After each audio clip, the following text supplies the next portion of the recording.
Hello everyone, welcome to Bhadra IAS Academy. আজি আমি এটা অতি গুৰুত্বপূৰ্ণ টপিক ডিসকাস কৰিবলৈ ওলাইছো।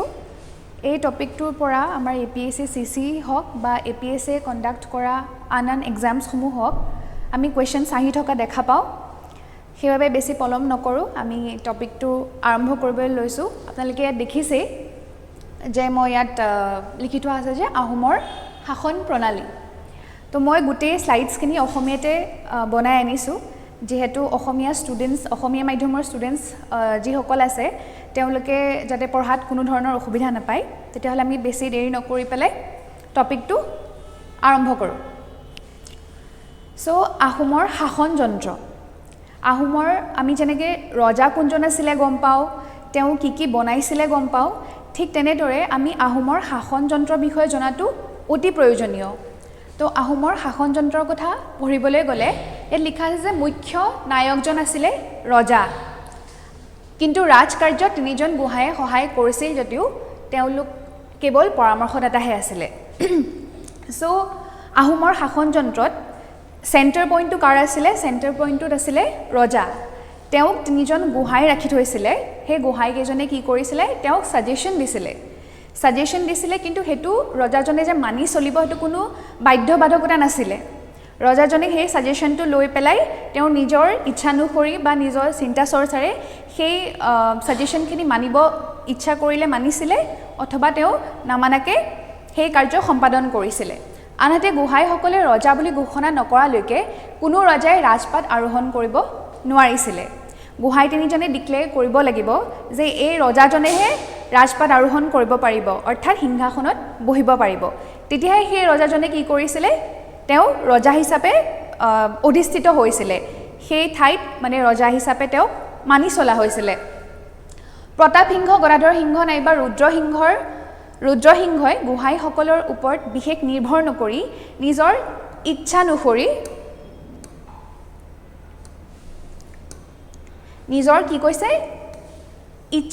ৰাজকাৰ্য পৰিচালনা কৰিছিলে। মানে প্ৰতাপ সিংহ, গদাধৰ সিংহ আৰু ৰুদ্ৰসিংহৰ সময়খিনিত তেওঁলোকে কি কৰিছিলে? গোহাঁইসকলে তেওঁলোকক পৰামৰ্শ আগবঢ়াইছিলে যদিও তেওঁলোকে নিজৰ ইচ্ছানুসৰিহে কামখিনি কৰিছিলে। অন্যহাতে তাৰ সম্পূৰ্ণ ওলোটাটো হৈছিলে লৰা ৰজা আৰু কমলেশ্বৰ সিংহৰ দিনত। আৰু লৰা ৰজা আৰু কমলেশ্বৰ সিংহৰ দিনত কি হৈছিলে? গোহাঁইসকলে তেওঁলোকক পুতলাৰ নিচিনাকৈ নচুৱাইছিলে। তেওঁলোকক কি কোৱা হৈছিলে? পপেট ৰুলাৰ বুলি কোৱা হৈছিলে। ঠিক আছে, নেক্সট স্লাইডত গৈছোঁ। উত্তৰাধিকাৰৰ ক্ষেত্ৰত থকা বিধানসমূহ কি লিখা আছে? যে উত্তৰাধিকাৰৰ ক্ষেত্ৰত থকা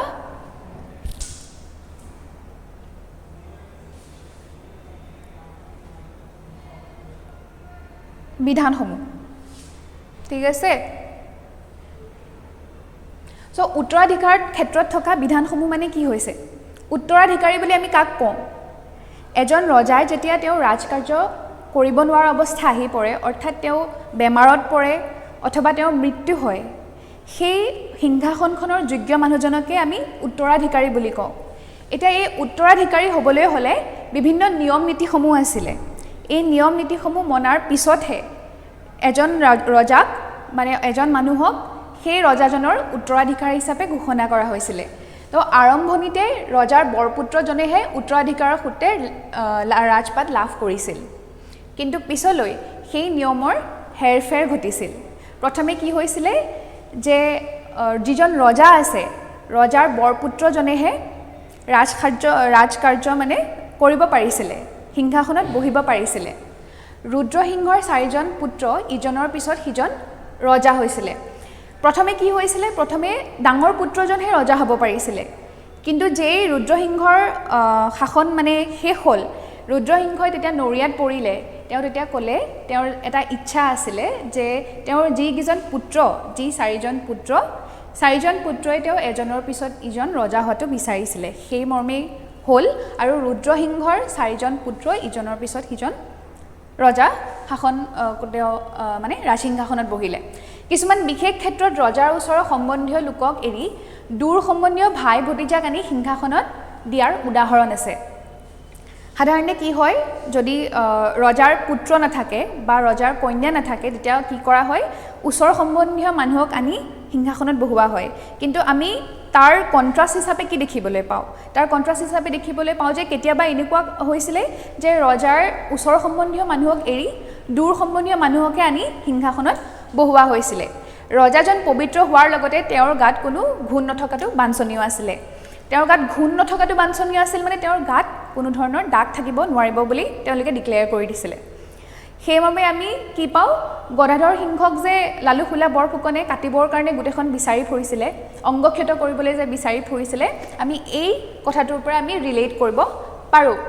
নেক্সট স্লাইডটোত আছে ৰাজ অভিষেক এতিয়া ৰাজ অভিষেক কি হয় ৰাজ অভিষেক মানে হৈছে এজন ৰজা যেতিয়া প্ৰথমবাৰৰ বাবে ৰাজ সিংহাসনত বহে তেওঁক ৰজা বুলি প্ৰজাৰ আগত ডিক্লেয়াৰ কৰি দিয়া হয় সেই গোটেই কাৰবাৰখিনি হোৱাৰ আগত কি হয় কিছুমান নিয়ম নীতি থাকে সেই নিয়ম নীতিখিনিকে আমি কি বুলি কওঁ ৰাজ অভিষেক বুলি কওঁ ৰাজ অভিষেকৰ নিয়ম নীতিবোৰ বৰ দীঘলীয়া আছিলে আৰু ৰজাই ডিঙিত কি কৰিছিলে এটা সোমদেৱৰ মূৰ্তি ধাৰণ কৰিছিলে সোমদেৱৰ মূৰ্তিটো ধাৰণ কৰি তেওঁ হাতত হেংদাং লৈ হাতীত উঠি চৰাইদেউলৈ গৈছিলে যিহেতু চৰাইদেউত ৰাজধানী আছিলে চৰাইদেউত গৈ কি কৰিছিলে তেওঁ এটা আহঁতৰ পুলি ৰুইছিলে সেই আহঁতৰ পুলিটোৱে কাক ছিগনিফাই কৰিছিলে সেই আহঁতৰ পুলিটোৱে সেই পাৰ্টিকুলাৰ ৰজাজনক ছিগনিফাই কৰিছিলে ইয়াৰ পিছতে ৰাণী আৰু ৰজা ক্ৰমে পাতঘৰ আৰু চোলংঘৰত প্ৰৱেশ কৰি গা ধুই পবিত্ৰ হৈ শিঙৰি ঘৰত উঠি সোণৰ সিংহাসনত বহিছিলে তো ইয়াতে দুটা ৱৰ্ড মেনশ্যন কৰি থোৱা আছে পাতঘৰ আৰু চোলংঘৰ এই বস্তুখিনি দেখাত লাগিব পাৰে যে ইমান ইম্পৰ্টেণ্ট নহয় কিন্তু APSCয়ে কি কৰিছে এটা ডিপাৰ্টমেণ্টেল এক্সাম আছিলে মেবি মই কুৱেশ্যনখিনি ভালকৈ পিছত দি দিম তোমালোকক ফাউণ্ডেশ্যন ক্লাছত তো তেওঁলোকে কি কৰিছে আমাৰ শিঙৰি ঘৰ উঠা যিটো প্ৰথা শিঙৰি ঘৰ উঠা প্ৰথাৰ ডিটেইলছত তেওঁলোকে কুৱেশ্যন সুধিছে তো মই এইখিনি তোমালোকৰ কাৰণে লিখি আনিছোঁ যাতে নেক্সট যদি এনেকুৱা কুৱেশ্যনছ আহে তেতিয়াহ'লে আমাৰ যাতে কৰিবলৈ অসুবিধা নহওক এতিয়া পাতঘৰ আৰু চোলং ঘৰত প্ৰৱেশ কৰি গা ধুই পবিত্ৰ হৈ শিঙৰি ঘৰত উঠি সোণৰ সিংহাসনত বহিছিল বুলি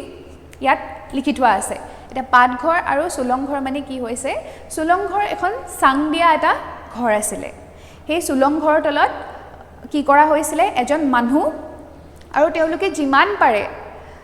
জীৱ জন্তু তাত ৰাখিছিলে এতিয়া ৰজাই যেতিয়া চোলং ঘৰত প্ৰৱেশ কৰিছিলে প্ৰৱেশ কৰাৰ পিছতে তেওঁ কি কৰিছিলে চোলং ঘৰৰ পৰা নামি অহাৰ সময়ত একে ঘাপে সেই মানুহজনক ডিঙি কাটিছিলে ঠিক আছে বলি দিছিলে বলি দি তেওঁ গা পা ধুই তেওঁ শিঙৰি ঘৰত উঠি সিংহাসনত বহিছিলে ৰজাই শিঙৰি ঘৰ উঠাৰ আগতে একে ঘাপতে এটা মানুহ কটাৰ নিয়ম আছিলগৈ যিটো মই অলৰেডি ক'লোঁ যে একে ঘাপে কি কৰিছিলে এটা মানুহ কাটিছিলে ৰুদ্ৰসিংহই মানুহৰ সলনি মহ বলি দিয়াৰ প্ৰথা প্ৰৱৰ্তন কৰিছিলে তো ৰুদ্ৰসিংহই কি কৰিছিলে ৰুদ্ৰসিংহই মানুহৰ সলনি মহ বলি দিয়াৰ প্ৰথা তেওঁ প্ৰৱৰ্তন কৰিছিলে এতিয়া আমি ইম্পৰ্টেণ্ট যিসমূহ পদবী আছে সেই পদবীসমূহৰ বিষয়ে আমি পঢ়িম প্ৰথমতে আহিলে গোহাঁইসকল তো গোহাঁইৰ আমাৰ ভাগ কৰি থোৱা আছে বেলেগ বেলেগকৈ তো কি আছে পঢ়িম গোহাঁইৰ পদসমূহো বংশানুক্ৰমিক আছিলে যদি এজন গোহাঁইৰ এটা বংশৰ পৰা বিলং কৰে তো তেওঁৰ বংশৰে বাকী কেইজন গোহাঁইও হ'ব লাগিব ঠিক আছে মানে এইটো হেৰিডিটেৰী আছিলে বুলি ক'ব পাৰোঁ আমি ঠিক আছেনে তো কি ভাগ কৰি থোৱা আছিলে বুঢ়া গোহাঁই বৰগোহাঁই বৰপাত্ৰ গোহাঁই এনেদৰে ভাগ কৰি থোৱা আছিলে আৰু প্ৰত্যেকজন গোহাঁইক কেইবাটাও পৰিয়ালৰ ভাৰ দিয়া হৈছিলে প্ৰত্যেকজন গোহাঁয়ে কি কৰিছিলে কেইবাটাও পৰিয়ালৰ তেওঁলোকে ভাৰ গ্ৰহণ কৰিছিলে দায়িত্ব গ্ৰহণ কৰিছিলে নেক্সট আহিলে বৰবৰুৱাই কৰ সংগ্ৰহ কৰিছিল আৰু ন্যায়ৰ বিচাৰৰ তদাৰক কৰিছিল তো বৰবৰুৱাই কি কৰিছিলে কৰ সংগ্ৰহ কৰিছিলে যিসকল প্ৰজা আছিলে প্ৰজাৰ যিসকল কৰ আছিলে কৰ কোনে সংগ্ৰহ কৰিছিলে বৰবৰুৱাই সংগ্ৰহ কৰিছিলে আৰু ন্যায়ৰ বিচাৰ কৰিছিলে যি অৰাজকতাৰ পৰিৱেশ সৃষ্টি হয় চুৰ ডকাইতি বিভিন্ন ধৰণৰ তেওঁলোকৰ ক্ৰিমিনেল এক্টিভিটিজ আছিলে সেই ক্ৰিমিনেল এক্টিভিটিজবোৰৰ কাৰণে ন্যায়ৰ বিচাৰ কৰাৰ দায়িত্ব কাৰ ওচৰত আছিলে বৰবৰুৱাৰ ওচৰত আছিলে যুঁজৰ সময়ত তেওঁ আৰু এটা ৰোল প্লে কৰিছিলে সেইটো কিহৰ ৰোল আছিলে সেনাপতিৰ ৰোল আছিলে ঠিক আছে নেক্সট আহিলে বৰফুকন কলঙৰ পৰা নগাঁৱৰ ব্ৰহ্মপুত্ৰলৈকে বিস্তৃত ঠাইডোখৰ প্ৰথমে বৰফুকনে পাইছিলে ঠিক আছে কলঙৰ পৰা নগাঁৱৰ ব্ৰহ্মপুত্ৰ বিস্তৃত ঠাইডোখৰ কোনে পাইছিলে বৰফুকনে পাইছিলে ইয়াৰ পিছত অসমৰ শক্তি বৃদ্ধি হোৱাত কলিয়াবৰৰ পৰা গোৱালপাৰালৈকে তেওঁৰ ক্ষমতা প্ৰসাৰিত হৈছিলে এতিয়া মই ইয়াতে মেপখনত এবাৰ আঁকি দেখাইছো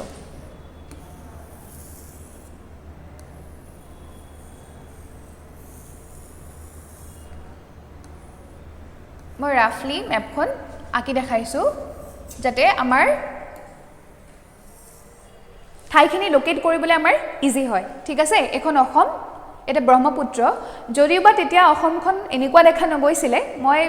জাস্ট মানে ৰাফলি জেগাখিনি যাতে আমাৰ মনত থাকি যায় তাৰ কাৰণে মই মেপখন ড্ৰ কৰিছো ইয়াত কৈছে যে কলঙৰ পৰা নগাঁৱৰ ব্ৰহ্মপুত্ৰলৈকে বিস্তৃত ঠাইডোখৰ প্ৰথমে বৰফুকনে পাইছিলে তো এইখিনিত আমাৰ নগাঁওখন আমি ধৰি লৈছো এইখিনিতে নগাঁওখন পৰিব বুলি তো এই ঠাইখিনি প্ৰথমে বৰফুকনক দিয়া হৈছিলে ঠিক আছে কিন্তু লাহে লাহে যেতিয়া আমাৰ অসমৰ বা আহোমৰ শক্তি বৃদ্ধি পালে তেওঁলোকে আনান ঠাই অধিকাৰ কৰিলে তেতিয়া কি কৰিছিলে এইখিনি যদি আমাৰ গোৱালপাৰাখন আছে তেতিয়াহলে এই গোটেই ঠাইডোখৰ কি কৰা হৈছিলে পিছত বৰফুকনে শাসন কৰিবলৈ লৈছিলে মানে বৰফুকনক দায়িত্ব দি থোৱা হৈছিলে সেই ঠাইখিনি শাসন কৰিবলৈ এতিয়া নেক্সট স্লাইডটো আমি চাও অন্যান্য স্থানীয় প্ৰশাসকসকল যেহেতু আমাৰ আহোমৰ তেওঁলোকে বহুত ঠাই অধিকাৰ কৰিছিলে সৰু সৰু ঠাই কিছুমানত স্থানীয় প্ৰশাসকক দি থৈছিলে যাতে তেওঁলোকে ৰুল কৰিব পাৰে ৰজাৰ আন্ডাৰত ঠিক আছে শদিয়া আছিল শদিয়াত কোন আছিল শদিয়া খোৱা গোহাঁই আছিল 1523 চনত চুতীয়াসকলক পৰাস্ত কৰাৰ পাছত এই পদটো সৃষ্টি হৈছিল এটো আমি মনত ৰখা দৰকাৰ শদিয়াত কোন আছিল শদিয়া খোৱা গোহাঁই আৰু 1523 চনত চুতীয়াসকলক যেতিয়া চুহুংমুঙে হৰুৱাইছিলে তাৰ পাছত কি হৈছিল এই শদিয়া খোৱা গোহাঁই পদবী সৃষ্টি হৈছিল ধনশিৰি নদীৰ পশ্চিমে থকা নগা অধ্যুষিত অঞ্চলত আছিল মৰঙী খোৱা গোহাঁই अगेन আমি কি কৰিম মেপ এখন আঁকিম মেপখন আঁকি আমি চাই লম যে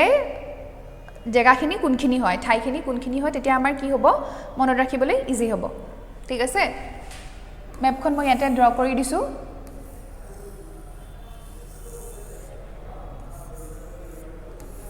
ঠিক আছে এখন অসম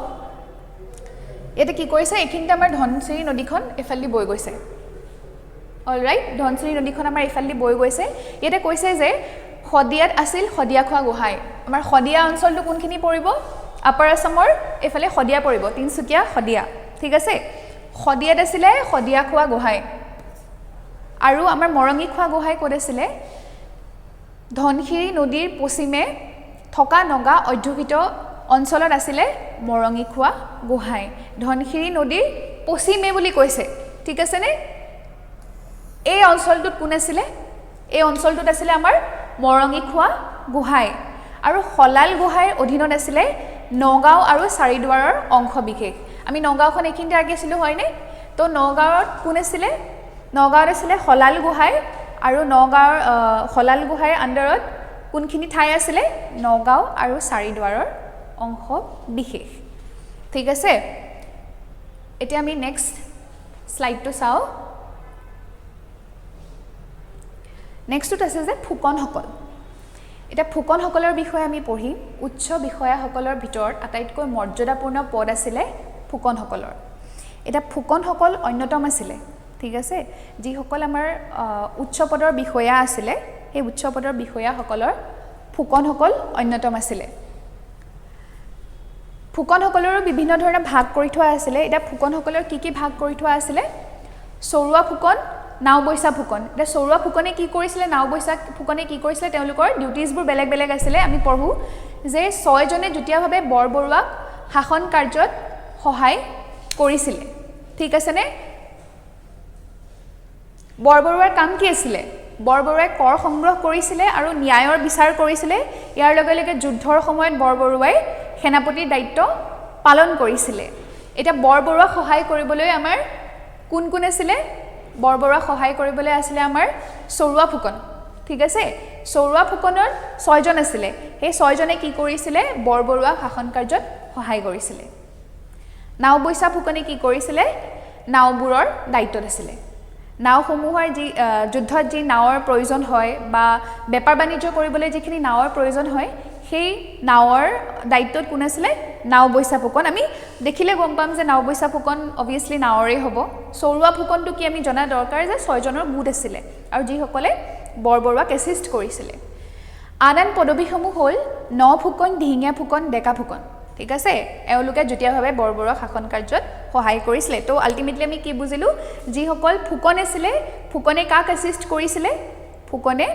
আমাৰ বৰবৰুৱাক এছিষ্ট কৰিছিলে ঠিক আছে এটা নেক্সট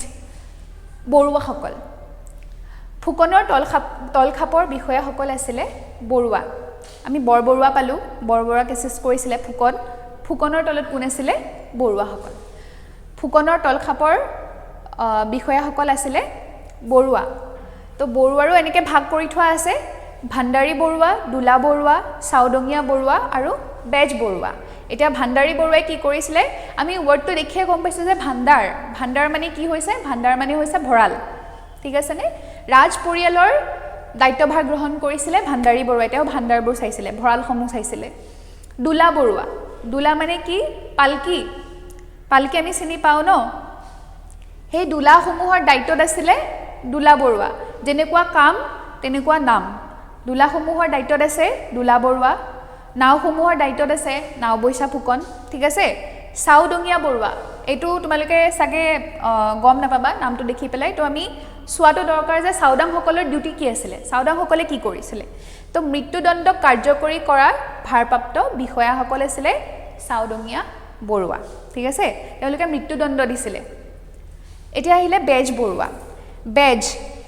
বেজালি কৰিছিলে আমাৰ এতিয়া আমি ৱৰ্ডটো বেলেগকৈ ইউজ কৰোঁ কিন্তু তেতিয়া বেজৰ অৰ্থ আছিলে চিকিৎসক ঠিক আছে বেজ হৈছে ৰাজ পৰিয়ালৰ চিকিৎসক বেজ বৰুৱা নেক্সট আহিলে ৰাজখোৱা কটকী কাকতি দলৈ এতিয়া ৰাজখোৱাই কি কৰিছিলে ৰাজখোৱা 3000 পাইকৰ গৰাকী আছিল আমি পাইক কি হয় পঢ়িম ইয়াৰ পিছতে কিন্তু এটা বৰ্তমান জানি থৈছোঁ যে ৰাজখোৱা কিমানজন পাইকৰ গৰাকী আছিলে ৰাজখোৱা 3000 জন পাইকৰ গৰাকী আছিলে তাৰ পাছত আহিলে কটকী এটা বিদেশী ৰাজ্য বা পাহাৰীয়া জনজাতি সকলৰ সৈতে ৰজাৰ প্ৰতিনিধি হিচাপে কটকীসকলে দায়িত্ব বহন কৰিছিলে কটকীসকলে কি কৰিছিলে কটকীসকলে আমাৰ ৰজাক ৰিপ্ৰেজেণ্ট কৰিছিলে বুলি ক'ব পাৰোঁ ৰজাই যদি বেলেগ এখন দেশত বা ওচৰৰ পাহাৰীয়া অঞ্চলত যদি ৰজাৰ ফালৰ পৰা কোনোবা এজন মানুহ যাব লগা হয় তেতিয়াহ'লে কোন মানুহ গৈছিলে কটকীসকল গৈছিলে তেওঁলোকে ৰজাক ৰিপ্ৰেজেণ্ট কৰি পেলাই আন বেলেগ অঞ্চলত তেওঁলোকে ৰজাক ৰিপ্ৰেজেণ্ট কৰিছিলে ঠিক আছে এতিয়া আহিলে কাকতিসকলে কি কৰিছিলে কাকতিসকল আছিলে মেইনলি লেখকসকল এটা দলৈয়ে কি কৰিছিলে জ্যোতিষ শাস্ত্ৰৰ তেওঁলোক বিশাৰদ আছিলে তেওঁলোকে ৰজাক গণনা কৰি চাই মংগল তেওঁলোকৰ উলিয়াই মানে জ্যোতিষ শাস্ত্ৰৰ তেওঁলোক বিশাৰদ আছিলে ঠিক আছে এটা নেক্সটটো চাওঁ আমি পদাতিক অথবা পাইক প্ৰথা ভেৰি ভেৰি ইম্পৰ্টেণ্ট আমি পাইক প্ৰথাৰ বিষয়ে অলৰেডি আমি বহুতখিনি জানিছোঁ যদিও আমি পাইক প্ৰথাৰ বিষয়ে আৰু পঢ়িব লাগিব ঠিক আছে তো পাইকৰ বিষয়ে আমি কি জানো ইয়াত এবাৰ পঢ়ি চাওঁ উচ্চ শ্ৰেণীৰ বিষয়া উচ্চ বংশৰ লোক আৰু লগুৱাসকলৰ বাহিৰে 15ৰ পৰা 50 বছৰৰ ভিতৰৰ লোকসকল ঠিক আছে লোকসকল মানে পুৰুষসকলে কি কৰিব লগা হৈছিলে ৰজাৰ ঘৰত খাটিব লগা হৈছিলে 15ৰ পৰা 50 বছৰৰ লোকসকলে কি কৰিব লগা হৈছিলে ৰজাৰ ঘৰত খাটিব লগা হৈছিলে কিন্তু তাতো এক্সেপশ্যন আছিলে যিসকল উচ্চ পদৰ বিষয়া আৰু তেওঁলোকৰ যিসকল লগোৱা লিখচৌ আছিলে বা উচ্চ বংশৰ লোকসকল আছিলে তেওঁলোকে কিন্তু পাইক হিচাপে খাটিব লগা নহৈছিলে যিখিনি সাধাৰণ প্ৰজা আছিলে সেই সাধাৰণ প্ৰজাখিনিয়ে পাইক হিচাপে খাটিব লগা হৈছিলে এটা পাইক মানে কি আমি পঢ়িম 4 জন পাইকে একোটা গোটৰ সৃষ্টি কৰিছিলে ঠিক আছে 4 জন পাইকে কি কৰিছিলে একোটা গোটৰ সৃষ্টি কৰিছিলে কিন্তু সেই 4 জন মানুহৰ যি এটা গোট হয় হেতু পিছলৈ তিনিজন মানুহৰ এটা গোট কৰি দিয়া হয় কাৰ দিনত ৰাজেশ্বৰ সিংহৰ দিনত ৰাজেশ্বৰ সিংহই কি কৰিছিলে তিনিজন পাইকৰ এটা গোট তেওঁ তৈয়াৰ কৰিছিলে মানে তেওঁ আদেশ দিছিলে যে যিজন আগতে চাৰিজন পাইকৰ যি এটা গোট আছিলে সেইটো চেঞ্জ কৰি পেলাই ৰাজেশ্বৰ সিংহই তিনিজন পাইকৰ এটা গোট বনাবলৈ কৈছিলে শান্তিৰ সময়ত পাইকসকলে নানা জনহিতকৰ কামত খটুৱা হৈছিলে এটা শান্তিৰ সময়ত মানে যেতিয়া যুদ্ধ বিগ্ৰহ হৈ থকা নাই তেতিয়া পাইকসকলৰ দায়িত্ব কি আছিলে যেহেতু তেওঁলোকে ৰজাৰ ঘৰত খাটিব লগা হৈছিলে ৰজাৰ কাম কৰা মানুহ হিচাপে তেওঁলোক আছিলে তেতিয়াহ'লে কি কৰিব লগা হৈছিলে নো পাইকসকলে আচলতে যেতিয়া শান্তিৰ সময়ত তেওঁলোকে পুখুৰী খন্দা ৰাস্তা বনোৱা আলি নিৰ্মাণ কৰা ইত্যাদি ইত্যাদি কামত পাইকসকলক খটুৱা হৈছিলে ঠিক আছে নে জনহিতকৰ কামত খটুৱা হৈছিলে বিশেষকৈ পুখুৰী গড় খান্দৈ খন্দাৰ কাম আনহাতে যুদ্ধৰ সময়ত তেওঁলোকে যুঁজ কৰিব লগা হৈছিলে যুদ্ধৰ সময়ত সোলজাৰৰ কামটো তেওঁলোকে কৰিব লগা হৈছিলে গা খাটি দিয়াৰ বিনিময়ত একোজন পাইকে দুপুৰা মাটি পাইছিলে গা খাটি দিয়াৰ বিনিময়ত মানে যি তেওঁলোকে কষ্ট কৰি দিলে তাৰ বিনিময়ত এতিয়া আমি আমাৰ যিসকল কাম কৰা মানুহ থাকে সেইসকলক আমি কেশ পইচা দিওঁ নহয় জানো কিন্তু তেতিয়া কিন্তু কেশ পইচা দিয়া নহৈছিলে তেতিয়া কি কৰা হৈছিলে তেওঁলোকক দুপুৰাকে মাটি দিয়া হৈছিলে আৰু সেই মাটি টুকুৰা বিনিময়ত তেওঁলোকে খাজনা দিব লগা নহৈছিলে আৰু সেই মাটি টুকুৰা তেওঁলোকক কি কৰিবলৈ দিয়া হৈছিলে ধান খেতি কৰিবলৈ দিয়া হৈছিলে ঠিক আছে গা খাটি দিয়াৰ বিনিময়ত একোজন পাইকে দুপুৰা মাটি ধান ৰোৱাৰ বাবে বিনা খাজনাই পাইছিলে ঠিক আছে নে এইখিনি নেক্সট স্লাইডত গৈছো পাইকসকলক কি কৰা হৈছিলে বিভিন্ন খেলত ভাগ কৰা হৈছিলে এটা পাইকসকলক যে বিভিন্ন খেলত ভাগ কৰা হৈছিলে সেই কথাটো আমি ইয়াত চালে গম পাম যে কি খেলত ভাগ কৰা হৈছিলে মানে তিনিজন পাইকক এটা গোট সেই গোটসমূহক আকৌ এটা খেল হিচাপে ভাগ কৰা হৈছিলে ঠিক আছে এটা গ্ৰুপ হিচাপে আকৌ ভাগ কৰা হৈছিলে এই গ্ৰুপটোকে আমি কি বুলি কওঁ খেল বুলি কওঁ তো সেই খেলসমূহ কি আছিলে বৰা শইকীয়া হাজৰিকা ৰাজখোৱা অলৰেডি আমি পঢ়িছোঁ ৩০০০ জন বাইকৰ দায়িত্বত আছিলে ৰাজখোৱা ঠিক তেনেদৰে ২০ৰ পৰা আহিলে বৰা ঠিক আছেনে শৰ পৰা আহিলে শইকীয়া এশৰ পৰা আহিলে শইকীয়া হাজাৰৰ পৰা আহিলে হাজৰিকা তেনেদৰে আমাৰ এতিয়া বৰ্তমান উপাধিসমূহ সৃষ্টি হ'ল আৰু ফুকনেতো বৰবৰুৱাক এছিষ্ট কৰিছিলে ইয়াৰ লগে লগে ফুকনৰ আৰু এটা দায়িত্ব আছিলে যে তেওঁ ৬০০০টা পাইকৰ যি খেল আছিলে সেই খেলৰ মুৰব্বীজন কোন আছিলে ফুকন আছিলে আইন আৰু ন্যায়ৰ বিচাৰ ঠিক আছে আইন আৰু ন্যায়ৰ বিচাৰ সেই সময়ত আইন আৰু ন্যায়ৰ বিচাৰ কেনেদৰে হৈছিলে এই কথাটো আমি জনাৰ দৰকাৰ এটো আমি প্ৰিলিমছ পাৰ্সপেক্টিভ হওক বা মেইনছ পাৰ্সপেক্টিভে হওক এই বস্তুখিনি আমি এটা কাৰণে জনাৰ দৰকাৰ যে কালি যদি আমাক কোৱেশ্চনটা দি দিয়ে আমি এটো যাতে এটেম্প কৰিব পাৰো ঠিক আছে ইয়াত মুখস্থ কৰিব লগা বুলি তেনেকে একো নাই কিন্তু আমি এবাৰ দুবাৰ যদি পঢ়ি লোৱাৰ পাছত আমি গোটেই সিনাৰিওটো যেটা গম পাম আমি কোৱেশ্চন এটা এটেম্প কৰিব পাৰিম বা এমসিকিউ এটা আমি সলভ কৰিব পাৰিম ঠিক আছে আইন আৰু ন্যায়ৰ বিচাৰত কি লিখি থোৱা আছে যে আহোমসকলে হিন্দু আইনসমূহ গ্ৰহণ কৰিছিলে তেওঁলোকে কি কৰিছিলে হিন্দু আইনসমূহ গ্ৰহণ কৰিছিলে কাৰণ কিয় সেই সময়ত ব্ৰাহ্মণৰ প্ৰভাৱ বৃদ্ধি পাইছিলে ব্ৰাহ্মণসকলৰ প্ৰভাৱেই ইয়াৰ মূল কাৰণ ঠিক আছে গম পালো বিচাৰকসকলে ন্যায় বা অন্যায়ৰ মানদণ্ড ঠিক কৰিছিলে মানে জাজজনৰ কথা কৈছে জাজজনে কি কৰিছিলে তেওঁ যি শাস্তি দিব তাৰ মানদণ্ড কোনে ঠিক কৰিছিলে বিচাৰকজনে ঠিক কৰিছিলে অংগক্ষত লু টপটাই শৰীৰত দাগ দিয়াকে আদি কৰি নিশংস শাস্তিসমূহ প্ৰচলন আছিল বিদ্ৰোহীসকলক শুলত দিয়া ফাঁচিত ওলমোৱা আদি শাস্তি দিয়া হৈছিলে আমি গদাপানী জয়মতী কেছটোৰ পৰা কি গম পালো যে যিসকল মানুহ আছিলে যিসকল মানুহে ৰজাৰ উত্তৰাধিকাৰী হোৱাৰ তেওঁলোকৰ ক্ষমতা আছিলে তেওঁলোকে কোৱালিফাই কৰিছিলে ৰজাৰ উত্তৰাধিকাৰী যাতে তেওঁ হ'ব পাৰে কিন্তু ইয়াতে কি আছিলে তেওঁৰ সেই ৰজাজনৰ উত্তৰাধিকাৰী হ'বলৈ তেওঁৰ কিন্তু গাত কোনো দাগ থাকিব নালাগিব বুলি কোৱা হৈছিলে ঠিক আছে নে সেইভাবে কি কৰিছিলে যিসকল উত্তৰাধিকাৰী হিচাপে মনোনীত হোৱাৰ সম্ভাৱনা আছে তেওঁলোকক গাত দাগ কৰি দিয়া হৈছিলে বা চকু কাঢ়ি উলিয়াই অনা হৈছিলে তো ন্যায়ৰ অংগক্ষেত্ৰৰ লু টপটাই শৰীৰত দাগ দিয়াকে আদি কৰি নিশংস শাস্তিসমূহৰ প্ৰচলন আছিল বিদ্ৰোহীসকলক কি কৰিছিলে শুলত দিছিলে আৰু তেওঁলোকক ফাঁচি দিয়া হৈছিলে ন্যায়ৰ ভাৰ অৰ্পণ কৰা হৈছিল গোহাঁই বৰবৰুৱা আৰু বৰফুকনৰ ওপৰত বৰবৰুৱা বৰফুকন আৰু গোহাঁয়ে কি কৰিছিলে এই যে শাস্তিসমূহ দিয়া হ'ব এই শাস্তিসমূহৰ মানদণ্ড ঠিক কৰিছিলে তেওঁলোকে বিচাৰক হিচাপে কাম কৰিছিলে জাজ হিচাপে কাম কৰিছিলে কোনো গোচৰৰ ৰায় মনপুত নহ'লে আপিল কৰাৰ নিয়মো আছিল আমি যে এতিয়া পিটিশ্যন দিওঁ সেই কথাটোৱে ইয়াত কৰা হৈছে যে কোনো গোচৰৰ ৰায় মনপুত নহ'লে আপিল কৰাৰ নিয়মো আছিলে মানে সাপোজ কোনোবা এজন মানুহক গোহাঁই আমাৰ বৰবৰুৱা আৰু বৰফুকনে শাস্তি দিছে যদি সেই শাস্তি তেওঁৰ যেটো দুখ কৰিলে দুখ কৰা মতে যদি সেই শাস্তিটো যদি তেওঁ জাস্টিফাই নকৰে তেতিয়াহ'লে সেই পাৰ্টিটোৰ পৰা তেওঁলোকক আপিল কৰিব পাৰিছিলে যে তেওঁ বেছি শাস্তি দিয়া হৈছে বা তেওঁ কম শাস্তি দিয়া হৈছে এনেধৰণে কি কৰিব পাৰিছিলে আপিল কৰাৰ নিয়ম আছিলে ৰিকুৱেষ্ট কৰিব পাৰিছিলে মানে যে শাস্তিটো কমাই দিয়ক বা বেলেগ মানুহে আপিল কৰিব পাৰিছিলে যে শাস্তিটো বঢ়াই দিয়ক ঠিক আছে কন্যাসকলে পৈতৃক সম্পত্তিৰ ভাগ নাপাইছিলে